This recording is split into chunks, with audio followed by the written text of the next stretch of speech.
Bismillahirrahmanirrahim. Alhamdulillahirabbil wassalatu wassalamu ala Rasulillah wa ala alihi wa sahbihi ajma'in. Alhamdulillah, syukur pada Allah Subhanahu wa taala, salawat dan salam kita panjatkan kepada baginda Nabi sallallahu alaihi wasallam. Alhamdulillah, hari ini kita akan bersama-sama dalam tadabbur pada muka surat 114 insya-Allah. Muka surat 114, kita akan bersama-sama di surah Al-Ma'idah ayat 37 sehingga ayat yang ke-41. Ayat 37 sehingga ayat 41 daripada surah Al-Ma'idah. InsyaAllah hari ini 114, 114 insyaAllah. Apa yang akan kita lihat di dalam ayat ini, di dalam muka surat ini pada hari ini ialah antaranya ialah hukum tentang mencuri. Jadi inilah di antara ayat yang ada yang menceritakan tentang hukum orang mencuri yang disebutkan oleh Allah Subhanahu wa taala. Dan kemudian Allah Subhanahu wa taala akan juga memberi hiburan sedikit kepada Nabi sallallahu alaihi wasallam dalam dakwah baginda Nabi sallallahu alaihi wasallam yang kemungkinan baginda akan merasai sedih kadang-kadang ketikanya apabila melihat orang-orang yang tiba-tiba susah nak beriman, ataupun tiba-tiba orang yang dah beriman tiba-tiba mereka ni menjadi kufur ataupun dalam bentuk yang kufur, iaitu yang kita panggil sebagai orang-orang munafik. Jadi insya-Allah kita akan tengok dalam ayat-ayat ini, insya-Allah dalam muka surat ini perkara-perkara tersebut insya-Allah. A'udzubillahi minasyaitonirrajim. Bismillahirrahmanirrahim. Alhamdulillah. Kita akan baca insya-Allah ayat 37 insya-Allah. Allah Subhanahu wa taala menyebutkan di dalam muka surat ini, yang pertamanya Allah Subhanahu wa taala, saya akan baca sikit. A'udzubillahi minasyaitonirrajim. Yuriduna an yakhruju minan nari wa ma hum bikharijina minha wa lahum azabum muqim. Allah Subhanahu wa taala sebutkan satu keadaan di mana iaitu orang-orang yang tidak beriman ini. Allah Subhanahu wa taala sebutkan sebelum daripada ini, itu dalam muka surat 113 sebelum ni yang kita telah baca, iaitu tentang ayat 36 orang-orang kafir ni, antara perkara yang Allah Taala sebut keadaan mereka di hari akhirat ni ataupun manusia lah secara umumnya, apabila mereka ni dimasukkan ke dalam neraka, Allah Subhanahu wa taala sebutkan bahawa mereka ni kalau boleh mereka ni nak kalau boleh, maknanya kalau mereka ni ada harta, mereka ada apa saja yang ada di atas dunia ni, kalau boleh mereka tak nak masuk neraka, dan mereka akan cuba untuk memperjuangkan nasib lah, konon-konon kita katakan dalam bahasa sekarang ni, iaitu akan menebus, nak tebus RM10, RM100, RM1 juta, RM100 juta, RM1 bilion, RM1 trilion, apalah sebut yen-yen lagi tu kan. Manusia ni bahkan kalau mereka ada jadi kalau kita tengoklah duit ni banyak kan duit banyak, maknanya kadang-kadang siapa bilion, ada orang bilion, ada orang trilion. Maknanya trilion ni mana ribu, trilion, ribu kepada bilion. Kita tak boleh nak imagine banyak mana duit, banyak mana harta ni kan. Tetapi Allah SWT sebutkan kalau manusia ni ada semua benda atas dunia ni dia punya. Ni ayat 36 kita sebutkan, kita ulang balik sikit iaitu ayat muka surat sebelum daripada ni, ayat 113, muka surat 113 ayat 36, minta maaf, ayat 36. Allah SWT kata kalau mereka ni ada semua benda ni milik mereka atas dunia ni, mereka nak tebus nak bayar kan, tak nak masuk neraka. Itu maknanya sungguh menakutkan apa yang ada dalam neraka ni. Maknanya kalau boleh tak nak masuk mereka ni. Jadi bayangkan orang yang tak ada apa, bayangkan orang yang tak ada harta, orang tak ada apa, nak tebus apa? Kalau manusia yang ada semua atas dunia ni dia nak tebus, tak nak masuk neraka tu. Jadi Allah Subhanahu wa taala sebutkan, atas dunia ni kenapa tak nak tebus? Kenapa sayang sangat dengan harta? Kenapa ada harta tak nak beri ke, tak nak infakkan fi sabilillah, di jalan Allah Subhanahu wa taala? 10 sen, 30 sen, RM1, RM2, itu pun mereka sayang atas dunia ni kan. Nak tunjukkan apa? Atas dunia ni tak nak tebus, tapi bila akhirat barulah semua benda nak tebus. Jadi adakah Allah Subhanahu wa taala layan? Tak. Bila nyawa dah sampai ke halqum, bila matahari dah naik sebelah barat, maka tak ada can lagi, tak boleh lagi kan nak tebus kan. Jadi itulah Allah SWT sebut. Jadi dalam ayat ini, ayat 37 yang kita baca pada muka surat 114 hari ini, yuriduna, yuridu tu maksudnya lah yatamannawna, kata ulama yatamannawna an yakhruju minan nar.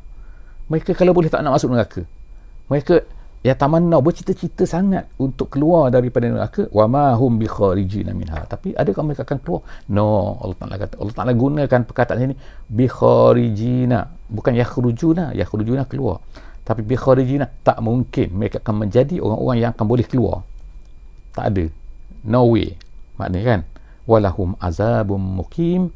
Allah Taala kata, dan bagi mereka azab yang mukim. Kita tengok kan perkataan yang Allah Ta'ala gunakan tu, mukim daripada aqama tu maknanya berdiam tu maknanya orang yang duduk di satu tempat tu. Kalau maqam, kita kata maqam ni, orang Melayu kata maqam ni ialah tempat kubur, maqam. Tapi kenapa nama maqam tu? Kerana orang tu duduk di situ, orang tu tinggal di situ, qama di situ, berdiri di situ, bukan dia berdiri, tapi maksudnya dia berada di situ, dia tak boleh lari dah. Kalau kita sekarang ni, walaupun kita kata kita ni PKP, tapi kita boleh bergerak daripada dapur pergi ke bilik air, pergi ke bilik tidur, pergi ke halaman rumah, masih boleh bergerak kan. Walaupun orang tinggal duduk di hospital pun dia masih lagi boleh bergerak. Ini dalam kubur kan, dia maqam, tak boleh bergerak-gerak dah, dia diam situ. Itu nak tunjuk. Jadi mukim tu maknanya orang yang tinggal di satu tempat tu, dia tak boleh nak keluar daripada situ lah, dia akan berada dalam tu. Itu nama dia mukim.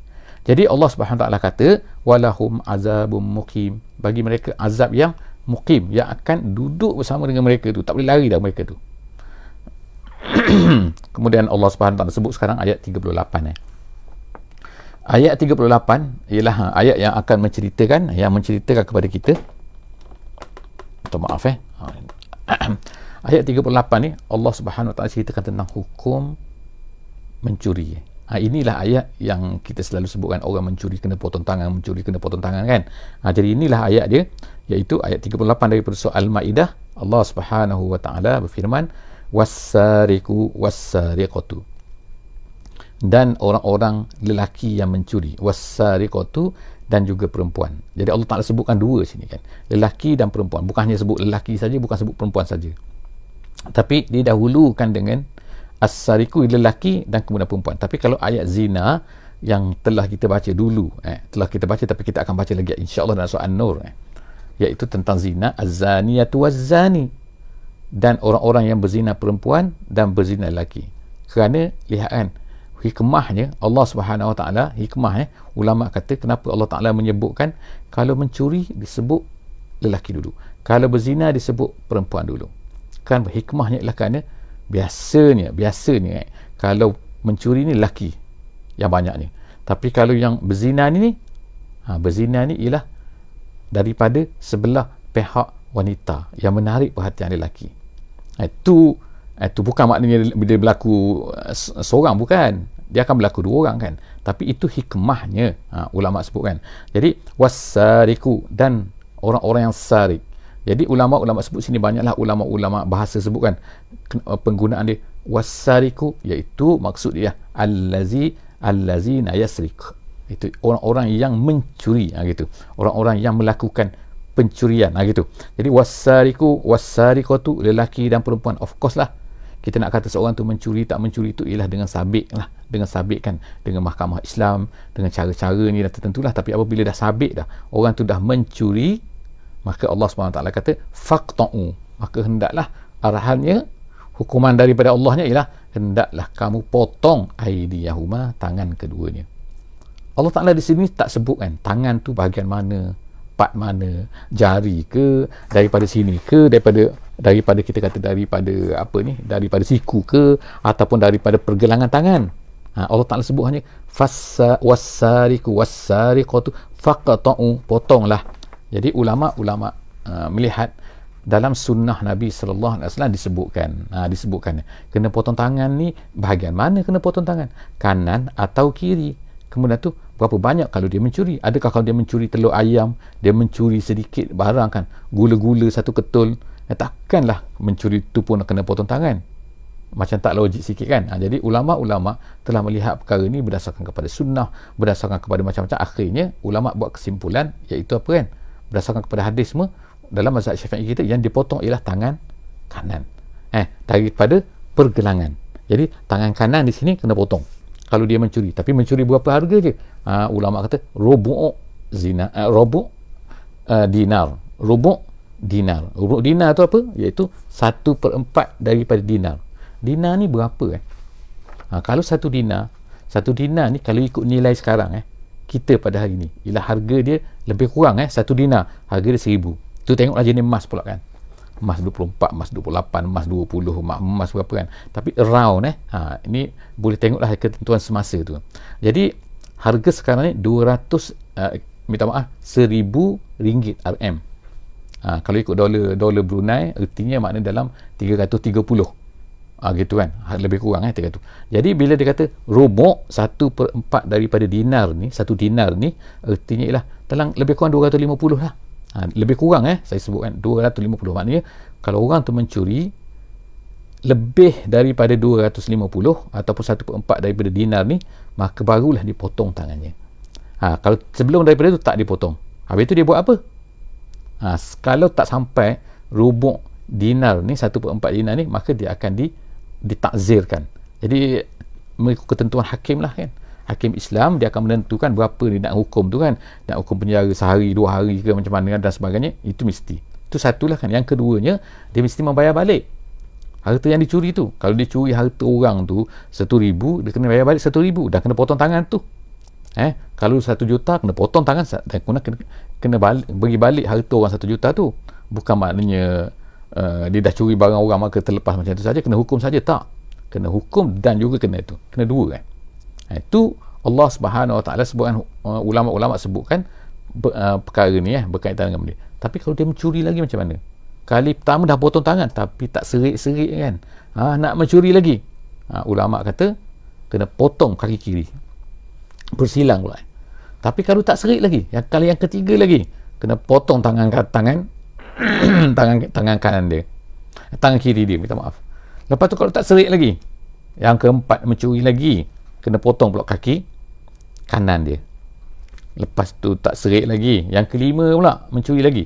Kalau selepas tu ulama kata dia akan ditakzirkan oleh hakim. Jadi itulah cara dia kan. Takkan nak potong apa lagi kan, habis kan potong tangan kaki kan, nak potong kepala kan, mati dia. Jadi maknanya Allah Subhanahu Wa Taala sebut ni jazaan bima kasaba. Semua hukuman tu adalah sebagai balasan terhadap apa yang telah mereka lakukan, sebagai hukuman terhadap nakalan minallah. Itu adalah sebagai ukubah daripada Allah. Nakalan maksudnya ukubah, sebagai balasan, sebagai hukuman daripada Allah Subhanahu Wa Taala. Wallahu azizun hakim. Dan Allah itu maha aziz. Maha aziz maknanya ghalib ala amrihi, maknanya dia ni perkasa, dia boleh buat apa saja yang dia nak. Hakimun, dan semua benda tu penuh dengan hikmah di dalam kejadian dia. Kalau Allah tak tetapkan macam tu, ada hikmah dia. Kalau Allah tetap macam tu, mesti ada dalam ketetapan dia, dalam hukuman dia, mesti ada hikmah dia kan. Jadi inilah keyakinan kita sebagai orang mukmin kan. Dalam ayat ni, walaupun ayat ni satu dalam Quran kan, maknanya tentang orang mencuri ni, walaupun ini ayat dia, tapi kita orang beriman tetap yakin kan itu adalah datang daripada Allah, maka perlu dilaksanakan. Jangan nak tunggu makna ada 100 ayat baru nak laksanakan. Walaupun satu ayat dia dah jadi hukum kan, dia dah jadi satu ketetapan, iaitu suruhan Allah. Sebab itulah apabila manusia tidak melaksanakan perkara ni, kita tengok banyak sekarang kan, kejadian mencurinya, kejadian merompaknya, kejadian macam-macam sekali kan.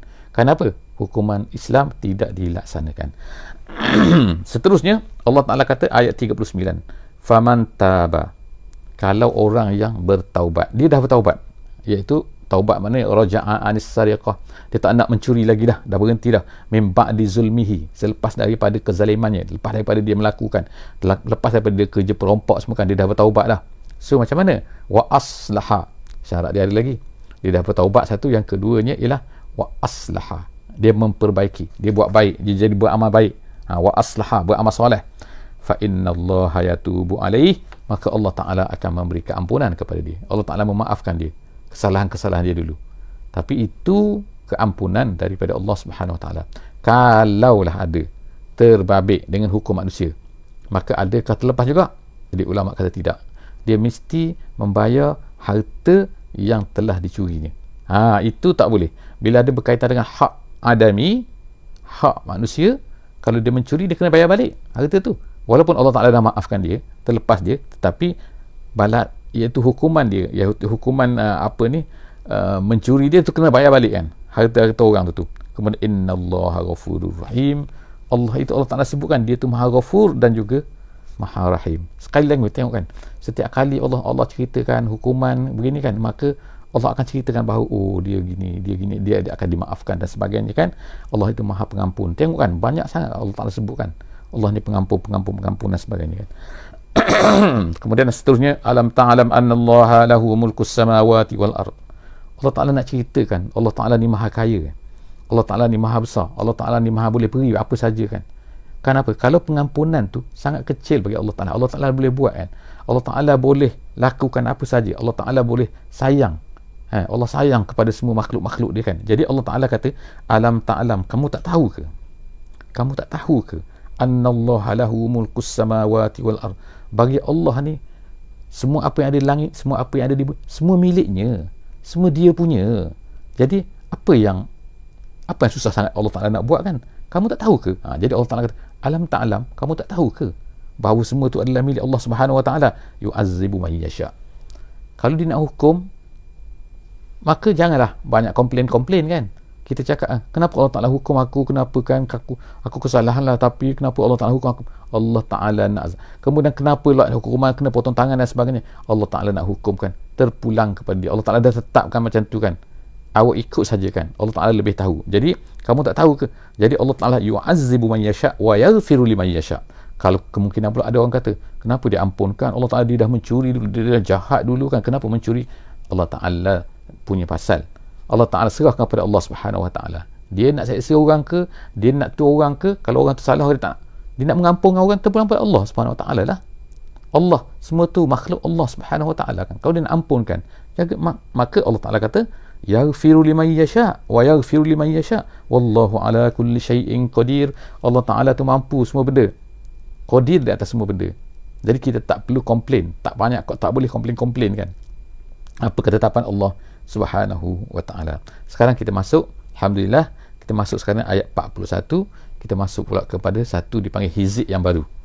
Hizib yang baru kita nak dalam mushaf, dia ada tanda sikit tu kan. Kalau tepi mushaf tu dia akan ada gambar sikit kan, ditulis itu hizib yang ke hizib yang tu kan. Jadi dia ada tanda besar sikit. Jadi okey, kita tengok kan. Apa dia? Sekarang ni biasanya kalau masuk hizib baru, biasanya ialah cerita ni akan beralih kepada satu cerita yang lain pula. Okey. Allah Subhanahu Wa Ta'ala menyebutkan dalam ayat ini, iaitu ayat 41. Ayat 41 ni agak panjang iaitu dia cerita pasal apa? Nombor satu, Allah Subhanahu Wa Ta'ala menyebutkan tentang ya ayyuhar rasul, wahai rasul. Sekarang ni seruan kepada rasul. Seruan kepada rasul adalah juga, kalau ikut kaedahnya, adalah juga seruan kepada umatnya. Kepada kita semualah kecuali ada pengecualian yang disebutkan.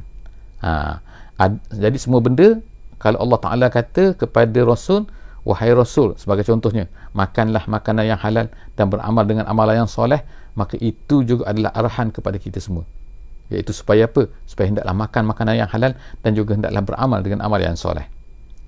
Itu kaedahnya. Tetapi kecualilah ada pengecualian. Kalau ada pengecualian, istisnaat, ada apa sebagai contohnya kan, Nabi boleh kahwin ni, Nabi boleh buat macam ni, ada benda yang Nabi boleh buat kita tak boleh buat kan. Itu adalah ketentuan-ketentuan ada khususnya, sama ada dalam Quran sendiri ataupun dalam hadisnya. Tapi apabila macam ni, ayat yang macam ni, Allah Subhanahu Wa Ta'ala kata ya ayyuhar rasul, wahai rasul, artinya kita tengok apa yang disuruh selepas itu. Kalaulah benda yang disebut tu, perkara yang disebut itu adalah umum, maknanya juga boleh termasuk kita dalam tu, maksudnya ialah arahan ini adalah juga untuk kita. Jadi mari kita dengar. Allah Ta'ala kata apa? Ya ayyuhar rasul la yahzunka allazina yusari'una fil kufr. Janganlah menyedihkan kamu. La yahzunka, hazan tu makna sedih. Jadi janganlah menyedihkan kamu allazina yusari'una fil kufr, orang-orang yang bersegera kepada kekufuran. Maknanya kalau ikut sini, ialah ayat ini juga boleh untuk kita. Sebab apa? Nabi SAW adalah merupakan seorang pendakwah. Allah Ta'ala beri tugas kepada Nabi ialah dakwah. Kenapa? Kerana dia sahaja yang mendapat wahyu daripada Allah Subhanahu Wa Ta'ala. Kemudian dia mesti sampaikan kepada semua manusia. Kita pula sekarang yang hidup pada hari ini, yang hidup bila-bila lah kan, selepas daripada zaman Nabi ni, ialah maka kita juga adalah bertanggungjawab seperti mana Nabi bertanggungjawab untuk menyampaikan Islam kepada semua orang yang ada di keliling kita. Maknanya kalau kita tak melaksanakan tugas tu, macam mana manusia yang ada di keliling kita ini akan dapat mengetahui tentang Islam? Kita, Allah Ta'ala telah beri nikmat dengan al-Islam, al-Iman. Maka kenapa kita nak simpan benda tu kepada kita saja? Kenapa kita tak beri kepada orang lain? Kenapa kita tak sampaikan kepada orang lain? Orang yang hidup di zaman kita ni. Nabi dah tak ada. Tak mungkin Nabi boleh bercakap kepada mereka kerana Nabi dah tak ada. Jadi siapa yang nak sampaikan Islam? Siapa nak sampaikan Quran? Siapa nak sampaikan hadis? Siapa nak sampaikan ajaran-ajaran kita ni? Ajaran yang kita ada ni, kalau kita tak berusaha. Jadi oleh kerana itulah maka kitalah yang bertanggungjawab untuk menyampaikan.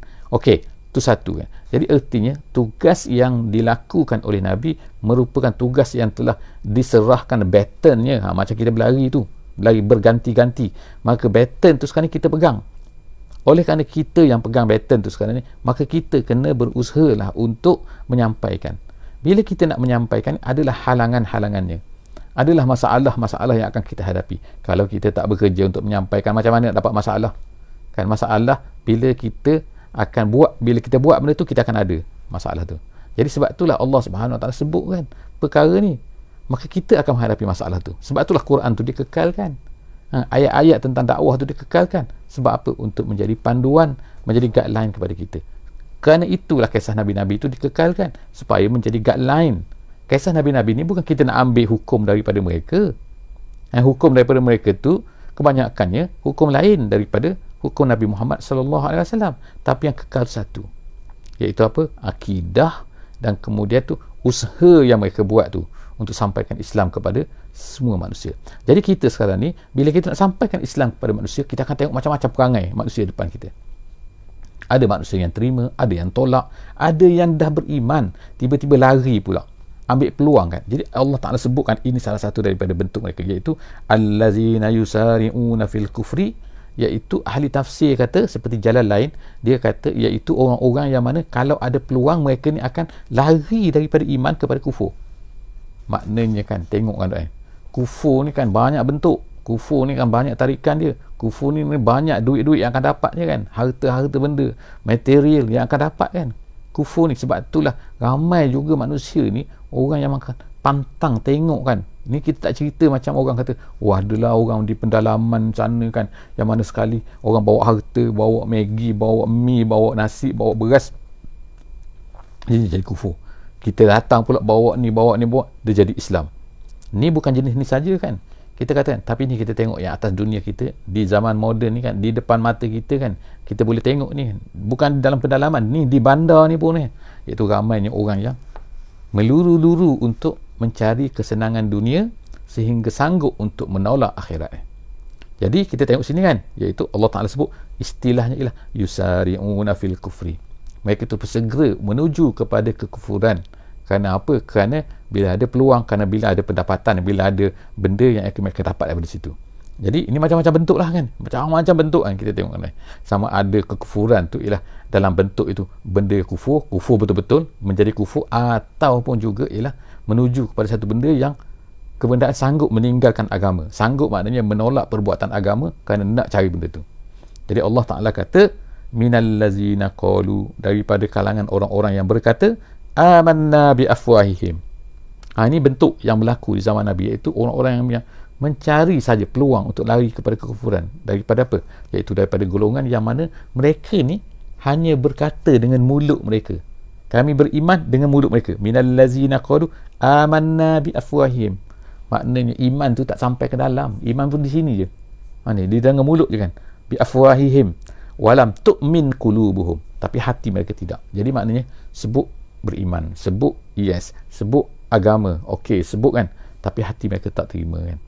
Inilah masalah. Jadi kita ni yang kita nak ialah agama ni ialah masuk dalam hati kita ni, masuk dalam hati, bukannya duduk di sini saja kan, masuk dalam hati. Mulut ni adalah sebagai ungkapan untuk menyatakan kesediaan,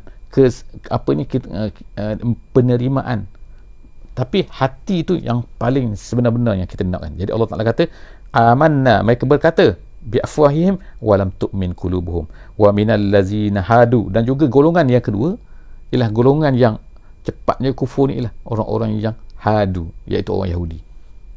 Kemudian Allah Ta'ala kata, samma'una lil kazib samma'una liqaumin akharin lam ya'tuk. Mereka ni dengar lil kazib ni, penipuan-penipuan mereka nak dengar sangat. Sekarang ni, zaman sekarang ni macam tu lah kan. Kita tengok kan, kalau benda tak betul tu mereka nak dengar sangat, benda yang tak betul tak nak dengar. Jadi lil kazib benda-benda menipu tu cepat sangat nak dengar kan. Sama'un, semangat sangat nak dengar kan. Iaitu maksud sama'un, kata tafsir kata ialah mudah sangat menerima kata-kata daripada pendeta-pendeta mereka yang tak betul. Nabi SAW yang betul ni mereka tak terima. Itu sama'una lil kazib sama'una liqaumin akharin lam ya'tuk. Dan kemudian selepas daripada ni ada lagi ni akan datang ni kan, iaitu lam ya'tuk, yang belum datang lagi. Mereka akan mendengar itu, yuharrifunal kalima min ba'di mawadhihi. Mereka ni mengubah-ubah. Nak cerita ni kan, maknanya orang-orang yang menipu ni mengubah-ubah ajaran Nabi, ajaran Al-Quran kan, ajaran Taurat. Mereka ubah ajaran Taurat, kemudian mereka beritahu kepada kawan-kawan mereka, beritahu kepada orang-orang mereka, dan orang-orang mereka ni terima masalah dia kan. Dah tahu benda tu kan, seperti ayat rejam dan sebagainya disebutkan kan, yaquluna in utitum haza fakhuzuhu wa illam tu'tauhu fahzaru. Mereka katakan kepada orang-orang yang mereka kata in tuti haza, dia kata fakhuzuhu wa illam tu'tauhu fahzaru. Kalau tak cerita, jangan ambil. Dia kata, tengok kan, ni maknanya berbelit-belit kan ni. Kata-kata mereka ajar ni, inilah di antara konten-konten kan, yang isi-isi mereka mengajar, menceritakan kepada kawan-kawan mereka tu. Jadi wa man yuridillahu fitnatahu falan Allah Ta'ala kata tamlika lahu minallahi syai'a. Tapi kalau mereka nak kejahatan, Allah Ta'ala kata wa man yuridillahu, Allah Ta'ala nak kejahatan, fitnatahu falam tamliku lahu minallahi syai'a. Jadi dia kata kamu tak akan mampu untuk melawan Allah Subhanahu wa Ta'ala. Kalau Allah Ta'ala dah kehendaki, Allah Ta'ala kamu tak akan dapat melawan ketentuan Allah Subhanahu wa Ta'ala. Allah Ta'ala kata ulaikal ladzina lam yuridillahu an yutahhira qulubahum. Itulah orang-orang yang Allah Ta'ala kehendaki bahawa Allah tidak ingin untuk membersihkan hati-hati mereka. Maknanya orang berhati kotor maksudnya. Orang-orang macam ni adalah orang-orang, jadi ada atas dunia ni, kita nak katakan bahawa ada orang yang berhati kotor sebenarnya. Walaupun mulut dia nampak baik, tapi sebenarnya hati dia kotor. Jadi kita jangan ingat bahawa semua manusia ni bila dia cakap baik, maka dia tu baik kan. Betul, kita akan menghukumkan ikut zahir dia kan, tetapi kita akan melihat juga kan. Sebagaimana orang-orang Yahudi di zaman Nabi tu bercakap Masya Allah kan, sangat-sangat, tapi sebenarnya Allah Ta'ala beritahu kan, membongkar kan dalam hati mereka tu sebenarnya ialah Allah Ta'ala kata ulaikal lazina lam yuridillahu an yutahhira qulubahum. Dan mereka ni tak nak, Allah Ta'ala dah beri petunjuk, Allah Ta'ala dah hantar Rasul daripada Mekah ke Madinah kan, berjumpa mereka setiap hari, mereka boleh jumpa di Madinah tu kan. Bukannya Rasul ni duduk di Mekah, dulu memanglah Rasul duduk di Mekah, sekarang duduk depan mata mereka tu di Madinah tu kan. Allah Ta'ala dah maknanya bawa lah kan. Tengok kan, dengan takdirnya, dengan hikmahnya Allah Ta'ala, dengan qada-qadarnya Allah Ta'ala letakkan Nabi SAW tu di Madinah, di depan orang Yahudi. Tapi adakah mereka beriman? Tak beriman juga. Mereka dengar, mereka bukan tak faham, mereka bahasa Arab dan sebagainya kan. Mereka boleh faham kan, dan nampak semua tanda-tandanya. Sebab itulah sebahagian daripada mereka beriman seperti Abdullah bin Salam, tapi sebahagian besar mereka tak nak beriman juga, dengar cakap pendeta-pendeta mereka juga. Jadi Allah SWT kata akhirnya, iaitu kan, lahum fid dunya khizyun, atas dunia ni Allah Ta'ala akan beri kehinaan kepada mereka. Kita tengoklah kan, orang Yahudi, orang-orang yang jahat ni, Allah Ta'ala tak akan beri kesenangan kepada mereka. Walaupun nampak macam senang tu, jangan fikir dengan dunia jangan nampak macam hebat bangunannya dan sebagainya kan. Tak, Allah Ta'ala bagi kehinaan kepada mereka di dunia kan. Walahum fil akhirati azabun azim, dan di akhirat mereka akan dimasukkan dalam azab yang pedih, azab yang besar kan. Wallahu a'lam bisawab. Itulah sebahagian daripada yang kita sempat insya-Allah bertadabbur hari ini. Saya harapkan kepada sahabat-sahabat semua kan teruskan insya-Allah mendengar, membacakan daripada ulama-ulama kita yang ramai lagi yang muktabar untuk baca.